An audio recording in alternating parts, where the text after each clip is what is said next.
The old woman had only asked for water, not diamonds, not champagne, not a private viewing room behind velvet curtains, just water. But Patricia Vale looked at the woman's worn brown shoes, her faded wool coat, and the old leather purse trembling from her arm, and smiled like cruelty had just become entertainment. "Madam," Patricia said, loud enough for every customer inside Montgomery Diamonds to hear, "this is not a bus station." The showroom went silent. Crystal chandeliers glittered above glass cases filled with diamonds worth more than most people's homes. Champagne flutes rested on silver trays. Soft piano music floated through hidden speakers. Wealthy women in tailored coats glanced over their shoulders, pretending not to stare. The old woman lowered her eyes. "I'm sorry," she said gently. "I only needed to rest for a moment." Patricia folded her arms. "Then rest somewhere that matches your appearance." A few salesgirls covered their mouths, laughing behind manicured fingers. Only one person did not laugh. Lily Harper stood near the back display, holding a polishing cloth in one hand and a tray of bracelets in the other. She was 24, exhausted, underpaid, and wearing a black uniform that Patricia had once told her looked almost acceptable if no one looked too closely. Lily looked at the old woman's face, not at her shoes, not at her coat, not at her purse, her face, and she saw humiliation, the kind Lily knew too well. Before Patricia could say another word, Lily set down the tray, crossed the marble floor, and said softly, "Please come with me." "Ma'am?" Patricia's eyes sharpened. "Lily!" Lily stopped, only for 1 second. Then she pulled out a velvet chair from the consultation table and helped the old woman sit down. "I'll bring you water," Lily said. The old woman looked up at her as if she had just been handed something far more valuable. "Thank you, dear." What no one inside Montgomery Diamonds knew was that the woman they had just mocked was not poor. She was Rose Montgomery, mother of Ethan Montgomery, founder's widow, the woman whose name still lived quietly inside the company's oldest trust documents, and she had not walked into the Fifth Avenue store by accident. For 3 months, Ethan Montgomery had been receiving reports that made no sense.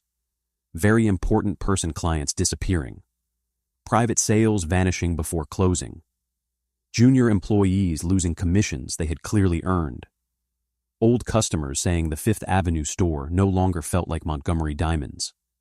Patricia Vale had blamed the staff. She had blamed market conditions. She had blamed unpolished employees who did not understand luxury. But Rose Montgomery had known her late husband's company too, well to believe that a store rots from the bottom first. So she put on an old coat, worn shoes, and no jewelry. She entered her family's flagship store without a driver, without a name, and without protection. She wanted to know whether the problem was bad numbers or bad people. And before sunset, Ethan Montgomery would watch every second. Lily returned with a crystal glass of water. She had also brought a small plate of biscuits from the employee lounge, the cheap kind Patricia kept for staff but would never serve to clients. "I'm sorry," Lily whispered. "This is all I could find." The old woman accepted it with both hands. "It is more kindness than I have been offered all morning." Patricia walked toward them slowly, her heels clicking against the marble like a countdown. "Lily," she said, voice low and poisonous, "may I speak with you?" Lily knew that tone. It was the same tone Patricia used before taking Lily's commissions. The same tone she used before assigning Lily to clean fingerprints from the lower display cases while other girls received wealthy clients. The same tone she used the day Lily sold a diamond tennis bracelet to a banker's wife, and Patricia transferred the sale under another employee's name. A sale that would have paid Lily's rent. Lily turned. "Yes, Miss Vale?" Patricia smiled for the room, but her eyes were cold. "You seem very passionate about serving people who will never buy anything, so please continue. Give our guest the full Montgomery experience." Another salesgirl snorted. Patricia leaned closer. "And when this becomes embarrassing, remember that you chose it." Lily's cheeks burned, but she turned back to the old woman with dignity. "Would you like to see something, ma'am?" The old woman studied her carefully. For a moment, her tired expression seemed to shift. Behind the soft eyes was something sharper, something controlled. "Yes," she said. Patricia paused. The old woman placed the glass gently on the table. "I would like to see your finest diamond set." The room froze. Then the laughter began. A blonde salesgirl named Marissa coughed into her hand. Another whispered, "She probably thinks diamonds come with coupons." Patricia's mouth curled. "Our finest sets are reserved for serious buyers." The old woman looked at Lily. "Are you allowed to show them to me?" Lily swallowed. She was not allowed to show them to anyone without Patricia's approval. But Patricia had just told her to provide the full Montgomery experience. So Lily lifted her chin. "Yes, ma'am, I am." Patricia's eyes narrowed, but she did not stop her. She wanted the humiliation to continue. She wanted Lily to waste time. She wanted the rich clients to see the poor little salesgirl serving the poor old woman as if either of them belonged there. Lily walked to the private vault display and entered the code Patricia often forced her to memorize, but never trusted her to use. Her hand shook as the glass opened. Inside were the crown pieces of Montgomery diamonds. The Aurora necklace, the Riviera bracelet, emerald drop earrings designed for a royal gala, and a rare pink diamond ring that required 2 guards to transfer between stores. Lily carried the first tray to the old woman. "This is from our Aurora line," Lily said, finding strength in professionalism. "The center stones are flawless diamonds, hand-matched for clarity and fire. The necklace took 8 months to complete." The old woman leaned in, not greedily, respectfully, as if she knew exactly how much work lived inside each stone. "It's beautiful," she said. Lily smiled faintly. "The jeweler cried when it was finished." The old woman looked surprised. "You know that," Lily nodded. "I read the archive notes. Every Montgomery piece has a story." Across the showroom, Patricia rolled her eyes, but the old woman's gaze softened.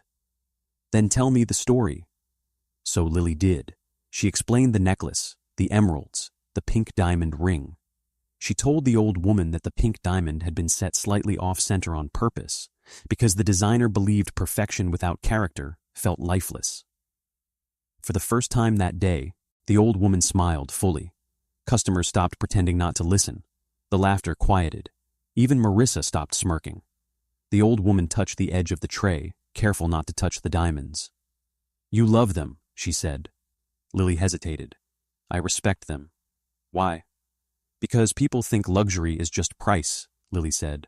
"But real luxury is care, patience, craft, someone choosing not to do something carelessly just because no one would notice." The old woman watched her closely. "And do people notice your care, Lily?" Lily's smile faltered. Patricia answered before she could. "Lily is very sentimental. Unfortunately, sentiment does not pay rent." A few people laughed again. Lily lowered her eyes. The old woman turned toward Patricia. "Does cruelty?" The silence that followed was sharp enough to cut glass. Patricia's smile tightened. "I beg your pardon?" The old woman did not raise her voice. "I asked whether cruelty pays rent." Patricia's face flushed. Lily quickly said, "Would you like to see the final set, ma'am?" "Yes," the old woman said. "And then I'll take them." Lily blinked. "I'm sorry?" The old woman looked at the trays. The Aurora necklace, the emerald earrings, the Riviera bracelet, the pink diamond ring, and the anniversary set in the second case. "I'll take all of them." No one laughed this time. Lily's hands went cold. Patricia stepped forward. "That is not amusing." The old woman looked calm. "I was not amusing myself." Lily looked at the price list, then at the pieces, then back at her. "Ma'am, the total would be," she swallowed, $8,740,000 before insurance and private delivery. A woman near the engagement ring counter gasped. Patricia's face changed. For the first time, uncertainty entered her eyes. The old woman nodded. "That sounds correct." Lily stood very still. "Would you like to use a card, ma'am?" The old woman opened her old purse. Inside was a handkerchief, a small bottle of pills, a house key, and nothing else. She looked almost embarrassed. "Oh," she said softly. "I'm afraid I don't have my card with me." The spell broke. Patricia burst out laughing.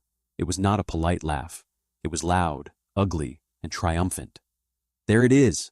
Lily's stomach dropped. The old woman closed her purse. "My son usually handles those things." Patricia laughed harder. "Your son? Let me guess. He also owns the moon?" The old woman's face remained composed, but Lily saw the hurt. Not because the woman was afraid, because everyone in the room had agreed she deserved to be mocked. Patricia turned toward the customers. "Ladies and gentlemen, I apologize for this performance. Unfortunately, some people enter luxury establishments believing fantasy is the same as access." Lily stepped forward. "She didn't do anything wrong." Patricia slowly turned to her. "What did you say?" Lily's voice trembled, but she did not back down. "She asked for water, then she asked to see jewelry. We show jewelry here. That's our job." Patricia's eyes became lethal. "Our job is to protect the Montgomery name from embarrassment, and today you have embarrassed it." Lily felt every eye on her. Patricia raised her voice. "You are dismissed." Lily stared at her. "What?" "You heard me. Collect your things. You are no longer employed at Montgomery Diamonds." The old woman stood. "No, don't punish the girl for being kind." Patricia snapped her fingers toward security. "Escort them both out."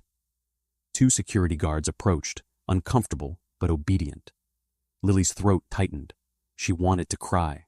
She wanted to scream. She wanted to tell Patricia about the stolen commissions, the skipped lunches, the rent notices folded in her kitchen drawer. But she did none of that. Truth without proof, Lily had learned, only sounded like attitude, so she took off her name badge and placed it on the glass counter. Then she turned to the old woman. "I'm sorry, ma'am." The old woman's eyes filled. "My dear, you have nothing to be sorry for."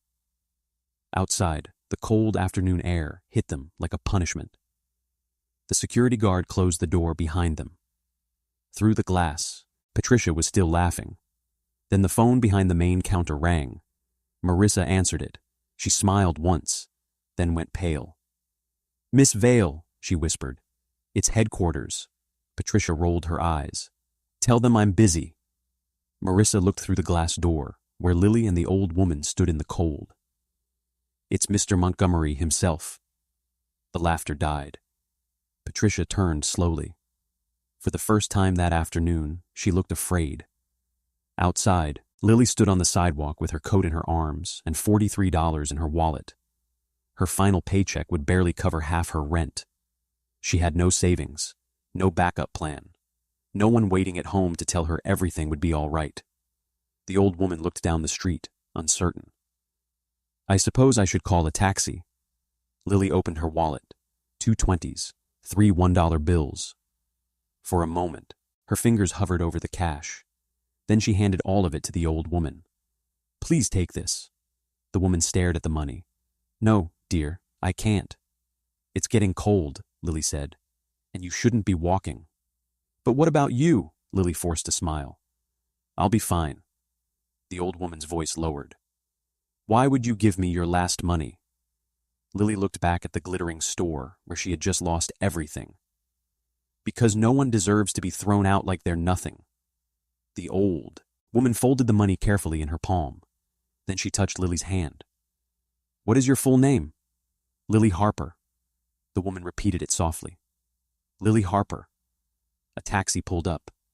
Lily opened the door and helped her inside. Before the car drove away, the old woman looked back through the window. There was something different in her eyes now. Not helplessness. Decision. And by the time that taxi turned the corner, Patricia Vale's power had less than 4 hours left. Her revenge would last much longer. The taxi driver almost missed the entrance. It was not a house. It was an estate. Black iron gates opened silently to a long driveway lined with winter trees and discreet security cameras. Beyond them stood the Montgomery mansion, glowing against the gray afternoon like something inherited rather than built. The driver looked in the rearview mirror. "Ma'am, you live here?" The old woman smiled softly. "Yes."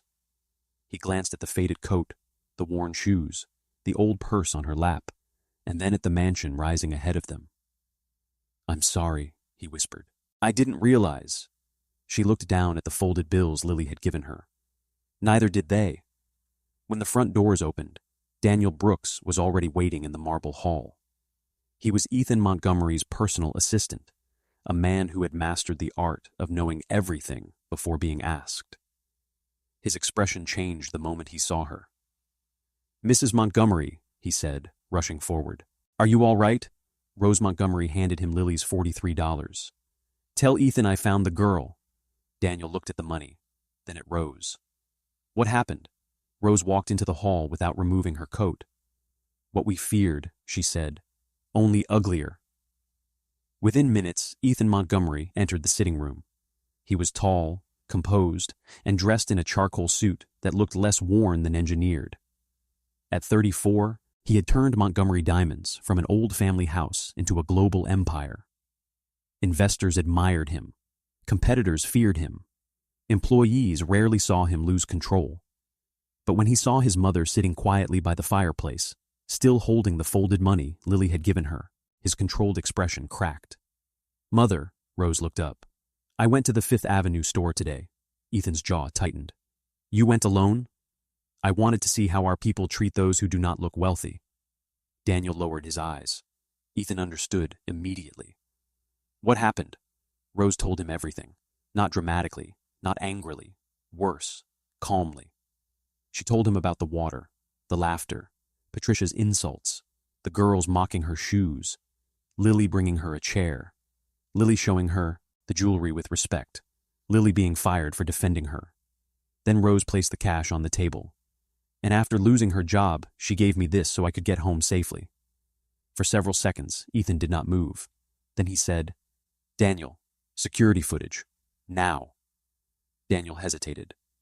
"There is something else." Ethan looked at him. The live audit mirror was active today. Compliance had already begun monitoring the vault displays after the missing client reports. Rose's expression sharpened. "So they saw it?" Daniel nodded. "Headquarters received the feed 10 minutes before Patricia fired Lily." Ethan's voice went low. "And no one intervened?" Daniel looked ashamed. "The compliance officer escalated to me. I called the store immediately after security removed them." Ethan's jaw tightened. "Bring me everything." The footage arrived on the sitting room screen. Ethan watched it in silence. He watched Patricia point at his mother's shoes. He watched employees laugh. He watched customers stare.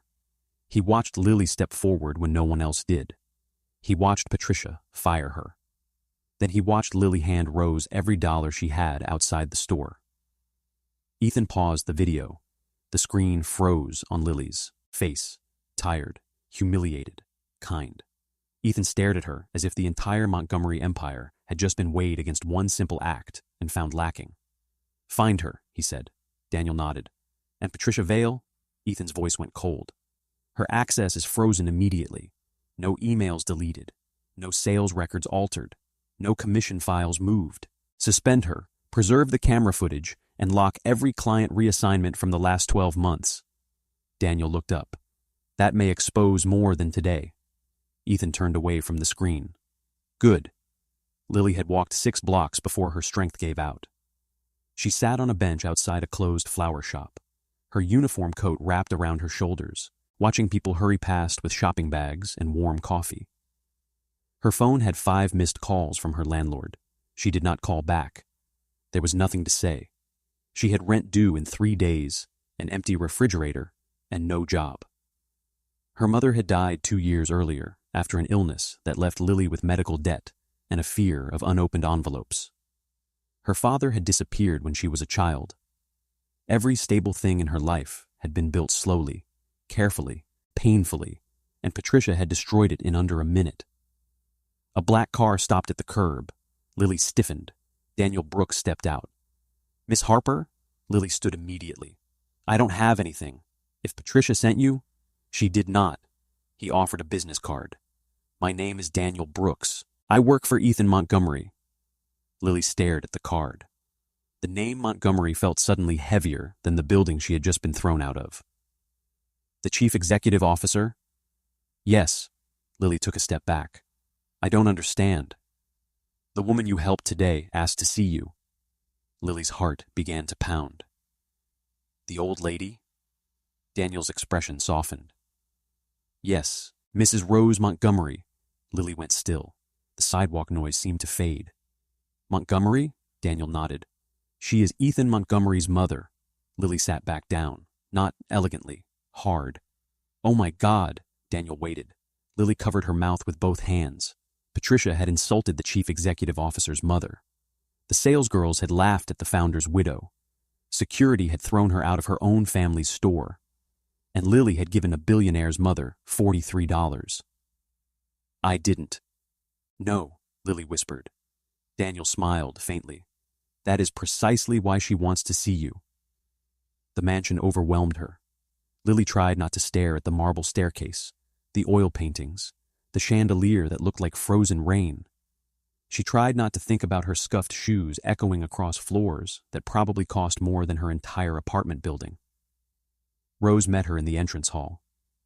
My dear, Lily's eyes filled instantly. I'm so sorry. I had no idea who you were. Rose took her hands. That is what made it meaningful. Ethan stood several steps behind her. Lily noticed him before he spoke. It was impossible not to. He had the kind of presence that made rooms adjust themselves. His expression was controlled, but his eyes were not cold. Not when he looked at his mother. Not when he looked at Lily. Miss Harper, he said, I owe you an apology. Lily shook her head quickly. You don't. You didn't do anything. I own the company where it happened. That makes it my responsibility. No one had ever taken responsibility for hurting Lily before. She did not know how to respond. Inside the sitting room, a tea service waited. So did a small velvet box. Lily saw it and immediately became nervous. Ethan noticed. My mother told me you refused to humiliate someone weaker than you. She also told me you gave her your last money.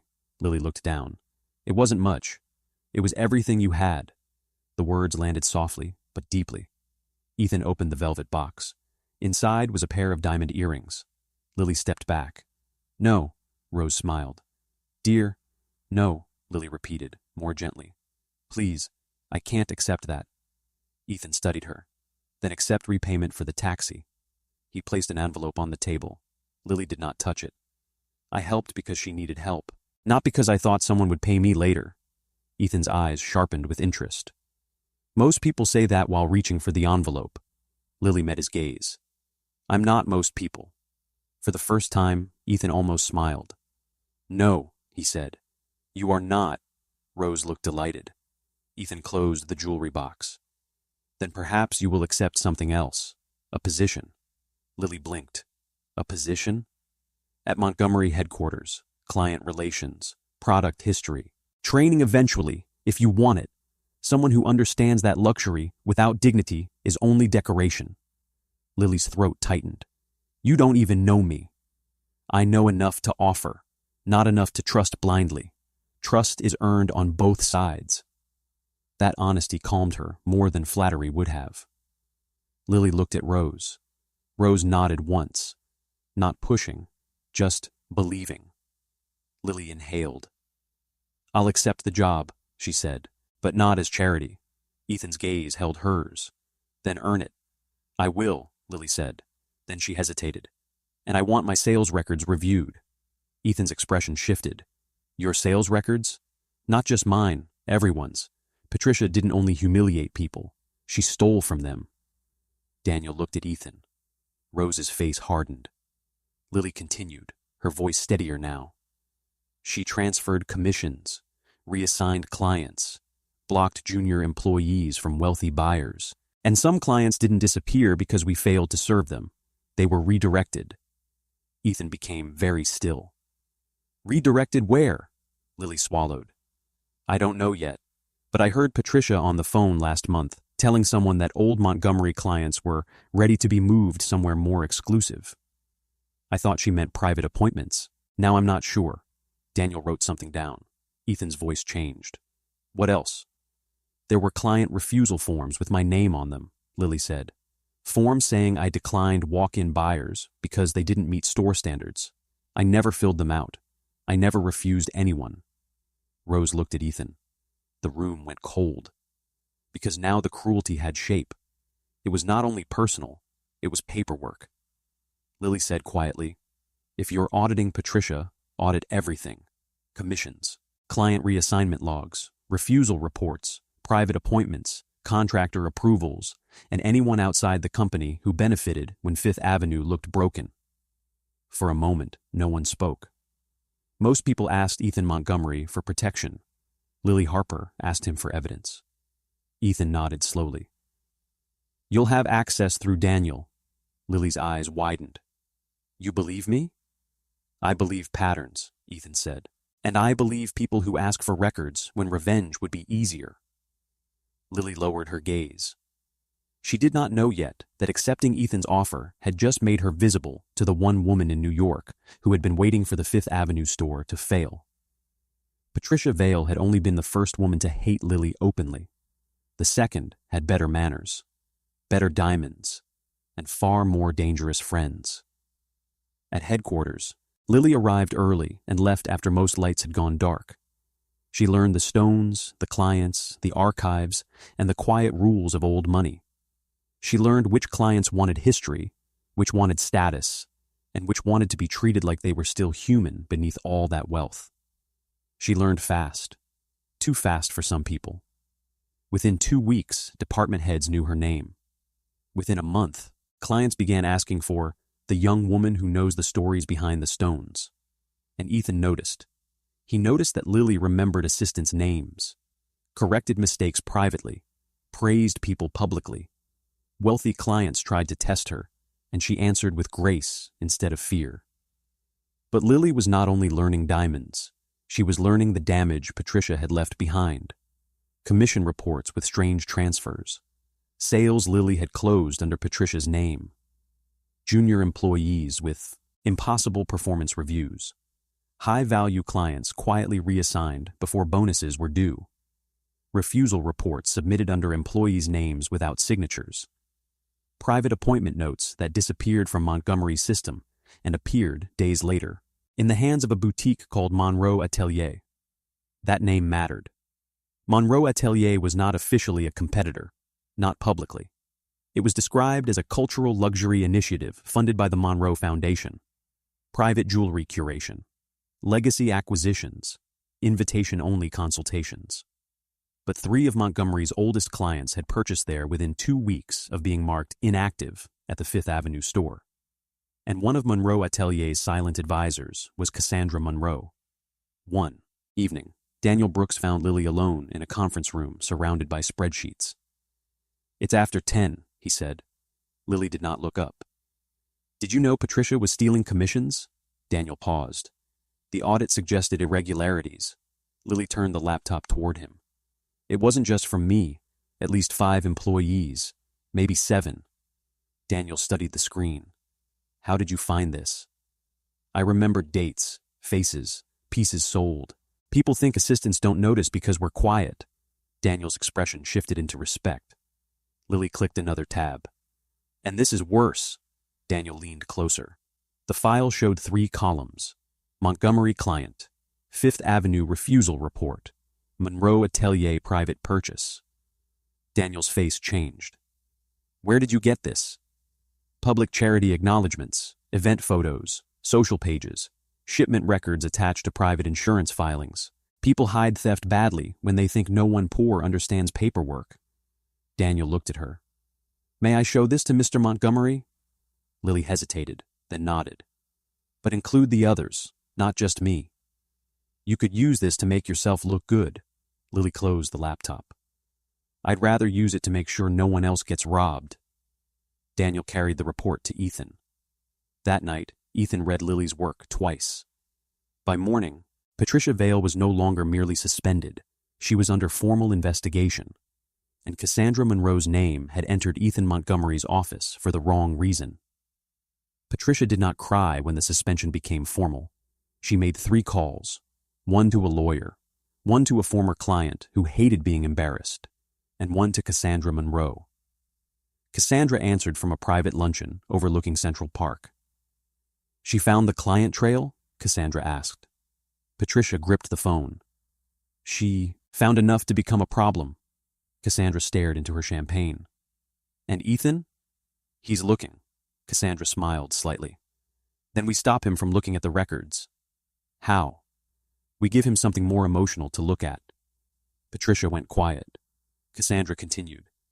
Men like Ethan believe they are rational until family is threatened. We will not attack the audit. We will attack the girl. Somewhere above the city, behind champagne glasses, charity boards, and inherited arrogance, Cassandra Monroe heard Lily Harper's name differently now. Not as a servant, not as a charity case, as a threat. Cassandra was beautiful in the expensive way. Not naturally effortless, but engineered to appear so. She came from money, moved through gala rooms like she owned the air, and had spent years positioning herself as the woman people expected Ethan Montgomery to marry. Ethan had never promised her anything. That did not matter. In Cassandra's mind, expectation was almost ownership, and ownership did not tolerate a salesgirl with evidence. By the next week, rumors began. Lily heard them first in elevators. She's the one from the store. I heard she cried in front of Rose Montgomery. No, she saved Rose on purpose. Do you think she knew? Girls like that always know how to look innocent. Lily pretended not to hear, but every rumor was a small cut. At lunch, two women stopped talking when she sat near them. In meetings, a senior manager questioned whether she had sufficient polish for high-net-worth clients. One morning, she found a fashion magazine on her desk, open to an article titled, How to Dress Like You Belong. No note, no signature, just cruelty dressed as advice. Lily threw it away. Then she took it back out, photographed it, and placed it in a folder on her laptop labeled Pattern. She had learned something from Patricia. Humiliation without evidence becomes gossip. Evidence becomes power. After the rumors became impossible to ignore, Ethan offered to release an official statement defending Lily. She refused. That would make it worse, she said. They'll say I ran to you for protection. Then what do you want? Lily placed a folder on his desk. Access to internal complaint records from the Fifth Avenue store, commission transfers, staffing reviews, client reassignment logs, and the board proposal recommending the store be converted into a private appointment salon. Ethan studied her. How do you know about that? Because every time Patricia made the store look broken, someone outside Montgomery benefited. Ethan's eyes sharpened. Lily continued. If Fifth Avenue failed publicly, the board would agree it needed outside repositioning, and Cassandra Monroe's foundation just happens to have a luxury curation arm ready to help. Ethan was silent. You're building a case, he said. No, Lily replied. I'm showing a pattern. Against Patricia? Against the culture that let Patricia happen, and against anyone rich enough to call theft strategy. Ethan leaned back, slowly. There it was again. The thing that separated Lily from everyone else who entered his world. She did not want a prince to rescue her from the tower. She wanted the blueprints, the keys, and proof that the tower had been unsafe all along. You'll have what you need, Ethan said. Lily nodded. Good. At the door, she stopped. And Ethan? Yes? Don't fight my battles in rooms I'm strong enough to enter. He looked at her for a long moment. Understood. That night, Ethan realized he did not merely want to protect Lily Harper. He wanted to stand beside her and watch her become impossible to dismiss. Rose invited Lily for tea often, but Lily never used those invitations to complain. She asked Rose about the early years of Montgomery Diamonds, about the first store, about Ethan as a boy, about the family's standards before the brand became a global empire. One afternoon, Victoria Montgomery joined them. Victoria was Ethan's aunt, a woman with silver hair, emerald eyes, and the kind of posture that made apologies seem unnecessary. She had helped protect the family name after Ethan's father died and trusted almost no one who approached the Montgomery fortune, especially not a beautiful young woman from nowhere. So, Victoria said, looking at Lily over the rim of her teacup, you are the girl everyone is discussing. Rose sighed. Victoria. No, it's all right, Lily said. Victoria's brows lifted. Is it? Lily set down her cup. I would rather know what people think than be smiled at while they whisper. For a second, Victoria looked almost amused. Then I think you are either exceptionally sincere or exceptionally clever. Lily nodded. That seems fair. And which are you? I'm sincere enough to be underestimated and clever enough to have survived it. Hid a smile. Victoria did not, but something in her expression shifted. Not approval, interest. Then Cassandra arrived. She swept into the room wearing ivory silk and diamonds from Monroe Atelier, a subtle insult only people like Victoria would catch. Rose, darling, Cassandra said, kissing the air near Rose's cheek. Victoria, and you must be Lily. Lily stood. Miss Monroe. Cassandra looked her over with perfect politeness. How sweet. Ethan's little miracle employee. The words were soft. The wound was not. Lily smiled. Ethan hired me for client relations. Of course, men often mistake rescue for judgment. Rose's hand tightened around her cup. Victoria watched silently. Lily felt the trap. If she reacted, she would look insecure. If she stayed silent, Cassandra would dominate the room. So Lily said calmly, and women often mistake access for commitment. The room went still. Cassandra's smile froze. Rose looked down at her tea to hide her delight. Victoria, for the first time, almost laughed. Cassandra leaned closer. Careful, Lily. This world can look very welcoming from the doorway, but doors close. Lily held her gaze. I know. I've had one closed in my face. Cassandra's eyes hardened. She understood then that Lily was not as breakable as she looked. So Cassandra changed tactics. She returned to Patricia. They met in a hotel bar far from Montgomery headquarters. Cassandra wore black. Patricia wore resentment. You want your job back, Cassandra said. Patricia laughed bitterly. I want that little charity case exposed. Cassandra placed a folder on the table. Then help me prove what she is. And what is she? Climber. A thief, if necessary. Patricia opened the folder. Inside were photographs of Lily entering the Montgomery mansion. Lily leaving Ethan's office. Lily standing beside Rose at a foundation event.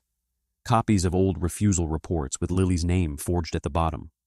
And a draft board proposal describing the Fifth Avenue store as culturally compromised, reputationally unstable, and in need of external stewardship. Patricia smiled slowly. Pretty documents. Not proof, Cassandra's voice lowered. Then we create proof. The opportunity came during the Montgomery Legacy Dinner. It was an annual private event held at the mansion for family, investors, board members, and top clients. This year, it mattered more than ever. The board would quietly discuss whether the Fifth Avenue flagship needed outside restructuring. Cassandra wanted that vote. Patricia needed it.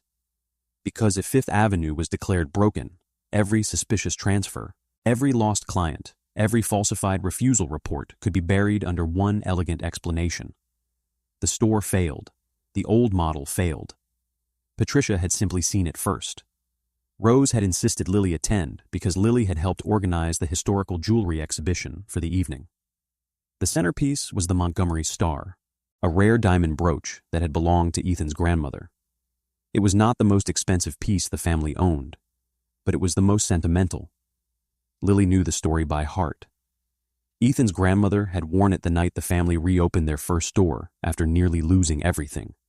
It symbolized survival, reputation, continuity, which was exactly why Cassandra chose it. 2 hours before dinner, Cassandra entered the East Wing hallway carrying a glass of champagne she had no intention of drinking. Patricia, disguised as a temporary event consultant through a contractor tied to the Monroe Foundation, waited near the service corridor. You're sure there are no cameras in that hallway? Cassandra whispered. Not inside the guest rooms, Patricia said. Privacy policy. And Lily's room? Second door. Rose insisted she stay overnight after the event. Cassandra smiled. How generous of Rose. Patricia handed her a small velvet pouch. Inside was the Montgomery star. Cassandra slipped it into her clutch. Neither woman noticed the small movement at the far end of the corridor. A housekeeper had stepped out of the linen room. She saw Cassandra enter Lily's room, and she saw Patricia watching the hall. But fear taught working people silence. Dinner began under golden light. The long table glittered with crystal, white roses, and antique silver. Investors praised quarterly growth. Guests admired the exhibition. Rose looked proud. Ethan looked controlled. Lily looked elegant in a midnight blue dress Rose had insisted on lending her. Cassandra watched from across the room. The dress annoyed her, not because it was beautiful, because Lily looked like she belonged in it. Victoria noticed Lily too. "You chose the display descriptions?" she asked. "Yes. The one about the grandmother's brooch was restrained," Lily smiled. "It didn't need drama. The story was already strong." Victoria studied her. "You understand inheritance better than I expected." Lily looked toward the jewelry cases. "My mother didn't leave me money. She left me a recipe box, 2 rings that turned my finger green, and the habit of folding blankets at the foot of a bed. Inheritance isn't always wealth." Victoria's face changed, only slightly, but enough. Before she could answer, a sharp sound cut through the room. A curator hurried toward Ethan, pale. "Mr. Montgomery." Ethan stood. "What happened?" The curator swallowed. "The Montgomery star is missing." Every conversation stopped. Rose rose slowly. Victoria's eyes went cold. Security sealed the room. The display case had been opened with an authorized access card. The brooch was gone. Staff searched. Trays, cases, service stations, and cloakrooms. Then one guard returned holding a velvet pouch. He looked deeply uncomfortable. "Found in Miss Harper's guest room." The room turned toward Lily. Her body went numb.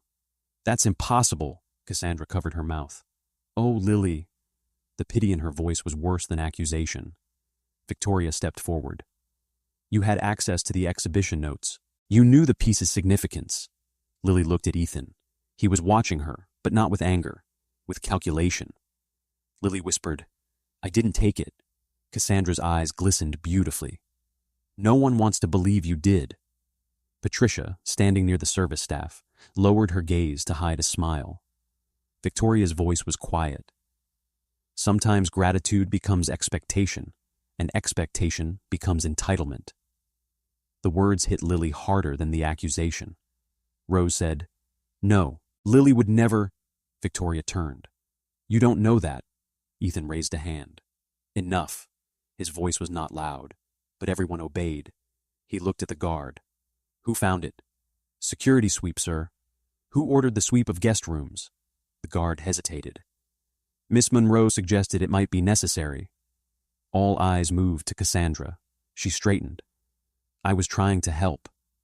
Lily's breathing shook. She could feel the room deciding who she was. The poor girl, the rescued girl, the climber, the thief. Her first instinct was to run. Her second was to beg. But then she remembered the magazine on her desk, the whispers in elevators, the fake smiles, Patricia's laughter, Cassandra's warning that doors close. Lily lifted her chin. "I want my room sealed," she said. Victoria frowned. "What?" Lily looked at Ethan. "No one touches anything. No one removes anything. If I am being accused, then preserve the evidence properly." Ethan's eyes sharpened. "Agreed." Lily turned to the room. "And I want a list of every person who had access to the display case, the East Wing, the staffing schedule, and the contractor approvals for tonight." Cassandra's expression flickered, only for a second. But Ethan saw it. So did Victoria. Lily's voice broke, but she forced it steady. "I have been poor. I have been desperate. I have been humiliated. But I have never stolen anything that did not belong to me." She looked at Victoria. "And I will not let anyone turn my poverty into their evidence." Then she walked out. Not because she was guilty, because if she stayed one more second, they would see her cry. Ethan followed her into the corridor. "Lily." She stopped, but did not turn. "Did you believe it?" "No." She closed her eyes. "Not even for a second?" "Not even for a second." That almost broke her. "Then why didn't you say that?" "Because belief is not enough in that room. Proof is." Lily turned. Tears ran down her face now, but her eyes were fierce. "Then find it." Ethan stepped closer. "We will." She shook her head. "No, I will help." I'm tired of being saved after the damage is done. Ethan looked at her for a long moment, then nodded. Tell me what you need. Lily wiped her face. Access logs, camera locations, staff assignments, guest room entry records, contractor approvals, and the name of the person who cleared Patricia Vale to work this event. Ethan's expression darkened. You saw her? I saw her smiling. That night, while guests whispered behind closed doors, Ethan, Daniel, and Lily worked. Lily mapped the timeline. Daniel pulled access records. Ethan reviewed camera blind spots. The housekeeper, when approached gently by Lily instead of aggressively by security, finally admitted what she had seen. Cassandra entering Lily's room, Patricia watching the corridor. But eyewitness testimony was not enough. They needed the recording. Daniel found it at 2:14 in the morning, not from the hallway camera, from the reflection in a framed glass portrait opposite the staircase. The angle was imperfect, but clear enough. Patricia handing Cassandra the pouch. Cassandra walking toward Lily's door. Cassandra entering the room. Cassandra leaving without it. Ethan watched the clip once, then again. Then he went completely still. Lily sat beside him, exhausted. She wanted everyone to watch me fall. Ethan's voice was low. Then everyone will watch the truth. Daniel cleared his throat. There's more. He placed another file on the table. The contractor who cleared Patricia tonight was paid through a vendor connected to the Monroe Foundation. The same vendor appears in 3 Fifth Avenue client events, where Montgomery clients later purchased through Monroe Atelier. Ethan opened the file. Lily looked at the names. She recognized 2 immediately. Clients Patricia had told her were not worth the effort. Clients Lily had wanted to serve. Clients who had been redirected. Ethan's voice turned cold. This was never just about humiliating you. Lily looked at the frozen image of Cassandra on the screen. No, she said.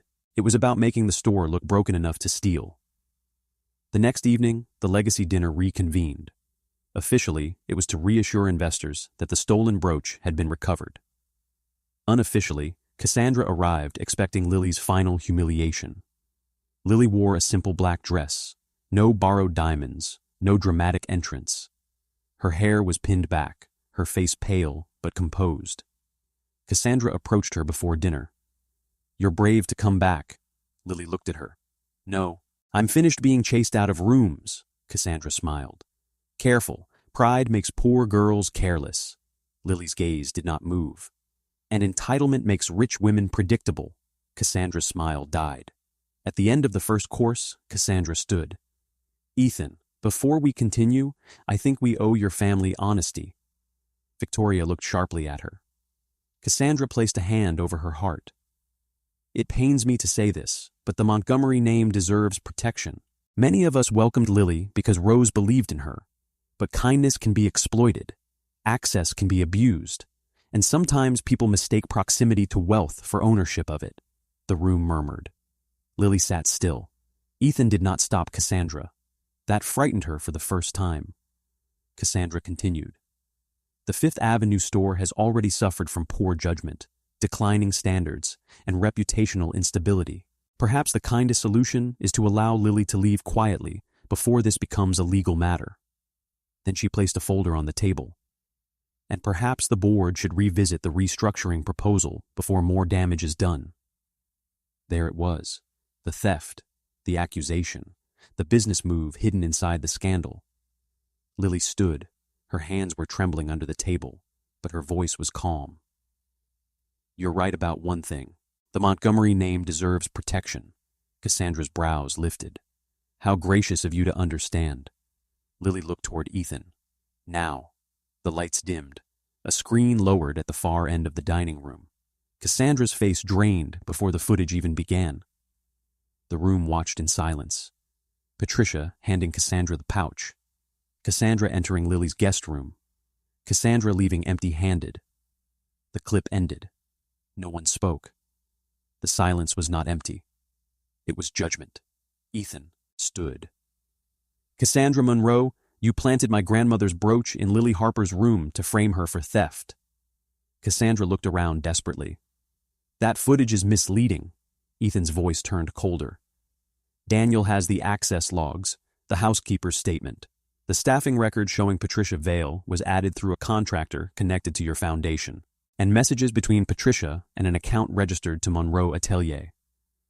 Patricia, standing near the service entrance, tried to leave. 2 security guards blocked her. Ethan continued. But that is only the first theft. Cassandra froze. Daniel placed 3 folders on the table. Over the last year, multiple Montgomery clients were marked inactive or refused service at the Fifth Avenue store. Within weeks, several purchased through Monroe Atelier. The refusal reports were falsified, the commission transfers were manipulated, and Patricia Vale received consulting payments through a vendor tied to your private foundation office. The room shifted. This was no longer gossip. This was exposure. Cassandra's mask cracked. She was nothing, she snapped, pointing at Lily. She was a salesgirl. You brought her into this house and let everyone pretend she belonged here. The room recoiled. There it was, the truth beneath all the elegance. Ethan stepped toward Cassandra. She belonged here the moment she showed more character than everyone who mocked her. Cassandra laughed, but it shook. You'll regret this. My family has already been informed, Ethan said, as have the board members of your foundation, our council, and the clients whose names appear in these records. Cassandra froze. Daniel held up a phone. Your father is waiting for you outside. For the first time in her life, Cassandra Monroe had no room to perform, no audience to manipulate, no status strong enough to save her. She looked at Lily with pure hatred. This isn't over. Lily walked toward her slowly. It is for me. Cassandra was escorted out. Patricia remained. Ethan turned to her. Patricia Vale, your employment with Montgomery Diamonds is terminated permanently. Legal will pursue recovery of stolen commissions, falsified records, defamation, conspiracy, and client diversion. Patricia's face crumpled. Mr. Montgomery, please, I made one mistake. Lily looked at her.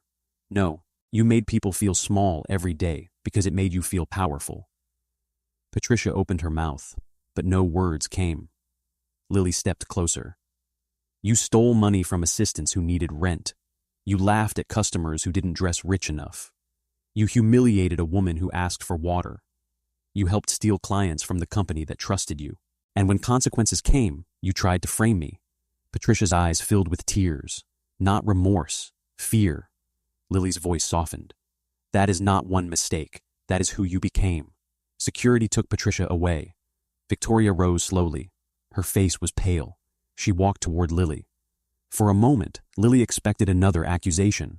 Instead, Victoria said, I owe you an apology. Lily's chest tightened. Victoria continued, I confused caution with wisdom. I saw your background before I saw your character. Lily nodded, but the wound was still there. Thank you for saying that. Victoria looked at Ethan, then back at Lily. But apology is easy after proof. Trust is harder. Lily understood, and so did Victoria. The final test came 3 days later. Victoria invited Lily to her private office at the mansion. No Rose, no Ethan, no Daniel. Just Victoria, a mahogany desk, and an envelope. I will speak plainly, Victoria said. Ethan cares for you. Lily's fingers tightened in her lap. Victoria placed the envelope on the desk. Inside is a cashier's check for $5 million. Lily stared at it. Victoria pushed it closer. Take it. Leave New York. Build any life you want, quietly. For a few seconds, Lily could not breathe.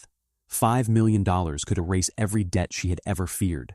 Rent, hospital bills, hunger, shame, safety, folded inside an envelope. For 3 seconds, Lily looked at freedom. Then she picked up the check. Victoria watched carefully. Lily tore it in half. Victoria did not move. Lily tore it again and again. Pieces of $5 million fell across the mahogany desk like white petals after a funeral. I have lived without luxury, Lily said. I can do it again. Victoria's face remained still, but her eyes changed. Lily continued, her voice trembling now. But I will not sell my heart to make a powerful woman comfortable. For the first time since Lily had entered the room, Shame crossed Victoria's face. I deserved that, Victoria said quietly. Lily blinked. She had expected judgment. Another test. Another cold sentence wrapped in diamonds and family pride. She had not expected honesty. Victoria slowly sat down, as if her age had finally reached her all at once. When my brother died, she said, this family became a battlefield dressed as a legacy.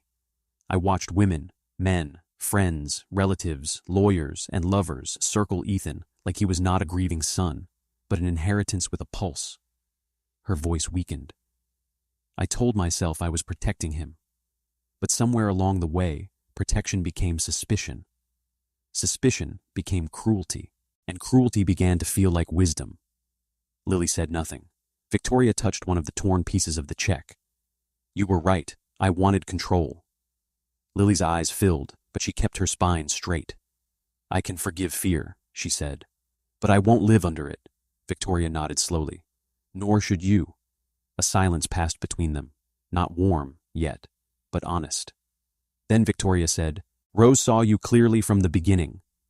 Lily wiped one tear from her cheek. Rose looked at me before she knew what I could become. Victoria lowered her eyes. And I looked at you only after deciding what you might take. Lily picked up her bag. Then maybe now we can both start over. Victoria looked up. Would you allow that? Lily paused at the door. Not because you tested me. Victoria nodded. Lily's voice softened. Because you finally told the truth. That evening, Ethan found Lily in the mansion garden. The winter air was cold, but she did not seem to feel it. She stood beside a fountain, looking at the dark water. Victoria told me, Ethan said. Lily closed her eyes. Of course she did. She said you tore up $5 million. I was very dramatic. Ethan almost smiled. She said you were magnificent. Lily looked at him then. The vulnerability between them felt more dangerous than any scandal. I don't want to be your rescue project, she said. You're not. I don't want people to say I became someone because you chose me. Ethan stepped closer. Then become someone no one can deny. Her breath caught. I don't know how. Yes, you do. He took out a folder. Lily looked at it cautiously. What is that? Your audit proposal. The commission reform plan. The customer dignity policy you drafted after the Patricia investigation. The client protection system that will prevent another Monroe Atelier scheme from happening again. Lily stared at him. The board read it? The board approved it this morning. They did? With conditions. What conditions? You lead implementation at the Fifth Avenue store. Lily's lips parted. The store where I was fired? Ethan nodded. It is being restructured. New management. New standards. New training. Lily looked away, overwhelmed. That place broke me. No, Ethan said gently. It revealed who you were under pressure. She shook her head. I'm scared. I know. You don't mind. I would worry if you weren't. For a moment, neither spoke. Then Ethan said, Come with me. The Fifth Avenue store was closed when they arrived. No customers, no champagne, no laughter. Just the soft glow of chandeliers above silent diamonds. Lily stood at the entrance, unable to move. She could still see Patricia pointing at Rose. Still hear the laughter. Still feel the security guard closing the door behind her. Ethan unlocked the door himself. Inside, everything looked the same and completely different. The glass cases glittered, the marble floor shone, the velvet chairs waited. But Patricia's office was empty. Her nameplate was gone. Ethan led Lily to the center of the showroom. This store became a symbol of everything my family claimed not to be, said. Classist, careless, cruel behind polished glass. And while everyone argued over appearances, someone used that cruelty as cover to steal from us. Lily looked at him. So change it. He handed her a key. I already started. Lily stared at the key. What is this? The director's key. Her hand trembled. Ethan. The board approved your appointment as director of Montgomery Diamond's Fifth Avenue. Lily shook her head. I'm not qualified. You know the products. You know the clients. You know the staff culture. You know what humiliation feels like. You found the commission theft. You found the client diversion, and you know exactly what must never happen here again. Tears blurred her vision. Ethan stepped closer. You once said real luxury is care when no one would notice. I want this store to become that. Lily closed her fingers around the key. For the first time, the showroom did not feel like a place that rejected her. It felt like a place waiting to be redeemed. Then Ethan reached into his coat pocket. Lily saw the small velvet box and froze. Ethan. He knelt, not theatrically, reverently. This ring belonged to my grandmother, he said. The stone was reset from one of the first pieces my family ever sold and later bought back. Rose said it should go to someone who understands that value is not the same as price. Lily covered her mouth. Ethan looked up at her. I do not love you because you were kind to my mother. That is where I noticed you. I love you because when people tried to define you, you refused to become their version of you. His voice lowered. I love your courage, your stubbornness, your impossible dignity. I love that you gave away your last money and still demanded to earn your place. I love that you are gentle without being weak. Lily was crying openly now. Ethan opened the box. Lily Harper, will you marry me? For one heartbeat, she thought of the girl who had stood outside this store with nothing. Then she thought of the woman holding its director's key. Yes, she whispered. Ethan slid the ring onto her finger. The diamonds caught the chandelier light, but Lily barely saw them. She saw Rose's hand holding a glass of water. She saw Patricia's nameplate removed. She saw Cassandra's mask collapsing. She saw Victoria's check torn into pieces. She saw herself, not rescued, but rising. Ethan stood and kissed her gently in the middle of the showroom where she had once been humiliated. This time, no one laughed. The reopening of Montgomery Diamond's Fifth Avenue happened 2 weeks later. The staff lined up nervously. Some were new, some were old. Some had laughed the day Rose Montgomery was thrown out. Lily entered wearing a cream suit, her engagement ring, and the director's key pinned discreetly inside her jacket. Ethan walked beside her. Rose followed, elegant in pearls, carrying herself not like a victim returning, but like a queen inspecting a restored palace. The salesgirls who once mocked Lily could barely look at her. Marissa's face turned pale. Then Patricia Vale appeared near the entrance, desperate, overdressed, carrying tears she had prepared in the mirror. Security moved to stop her, but Lily raised a hand. Patricia approached. Lily, please, I came to apologize. Lily looked at her calmly. Then apologize. Patricia swallowed. I was under pressure. I made mistakes. I didn't understand how special you were. Lily shook her head. That is not an apology. That is an excuse with perfume. Patricia's mouth trembled. Ethan stepped forward. You are not permitted on Montgomery property. This is your final warning. Patricia looked at Lily one last time. You're really going to let him ruin me? Lily's eyes softened, but not with weakness. No, Patricia. You ruined yourself. I'm simply not protecting you from the consequences. Patricia was escorted out. This time, through the same door where Lily and Rose had once been thrown into the cold. The symmetry was not cruel. It was complete. Inside the showroom, Lily gathered the staff. Her voice was steady. From today forward, no customer will be judged by their clothes, shoes, accent, age, race, or bank account. No employee will have commissions stolen, opportunities blocked, or dignity treated as optional. No client will be redirected for someone else's private profit. No report will carry a name that did not sign it. If someone enters this store asking for water, they will receive water. If they ask for diamonds, they will receive the full Montgomery experience. She looked around the room. And if anyone here believes respect should be reserved for the rich, resign now. No one moved. Rose stepped forward.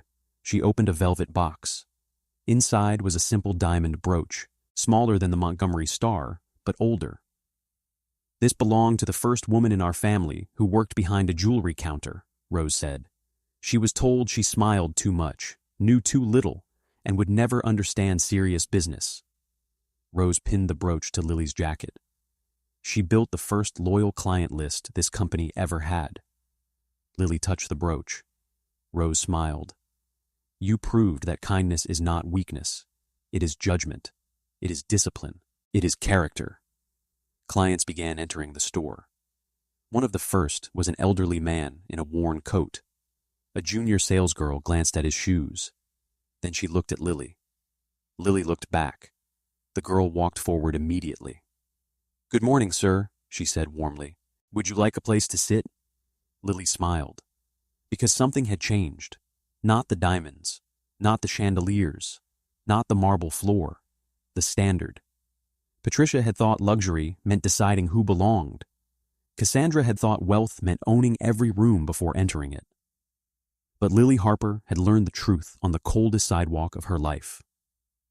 Power was not always loud. Sometimes it was a glass of water, a preserved receipt, a security recording no one expected to matter. A poor girl who remembered every name, every sale, every lie. Lily Harper entered Montgomery Diamonds as the girl nobody respected, but she returned as the woman who proved that kindness was worth more than every diamond in the room.